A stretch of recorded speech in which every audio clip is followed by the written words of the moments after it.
پاکستان مسلم league نواز کی نائب صدر مریم نواز نے پاکستانی فوج کو تنقید کا نشانہ بناتے ہوئے کہا ہے کہ بھارت سے بات چیت کرنے کا مطلب یہ نہیں کہ آپ کشمیر کا سودا کر کے واپس آ جائیں، بلکہ اس معاملے میں کیا لیا اور کیا دیا جا رہا ہے وہ عوام کے سامنے آنا چاہیے۔ پاکستان کے صدر مقام اسلام آباد میں سابق وفاقی وزیر اعظم شاہد خاقان عباسی اور پاکستانی مقبوضہ کشمیر کے وزیر اعظم راجہ فاروق حیدر کے ہمراہ میڈیا سے گفتگو کے دوران ایک سوال پر مریم نواز نے کہا کہ کشمیر کے بارے میں کیا بات چیت ہو رہی ہے اور دوستی کے لیے کیا لیا اور دیا جا رہا ہے وہ بات عوام کے سامنے آنی چاہیے۔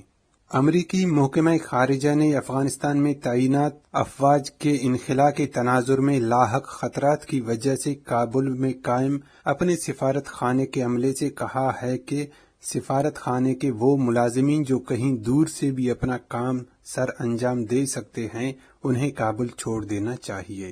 اپنے ایک بیان میں امریکی محکمہ خارجہ نے امریکی شہریوں کے لیے انتباہ جاری کیا ہے کہ وہ افغانستان کا سفر نہ کریں کیونکہ افغانستان کے تمام علاقے اس وقت غیر محفوظ ہیں۔ بیان میں کہا گیا ہے کہ افغانستان میں دہشت گرد اور باغی گروہوں کی جانب سے حملے، اغوا کرنے، یرغمال بنانے، خودکش حملے، وسیع پیمانے پر عسکری کارروائیوں کا خطرہ ہے۔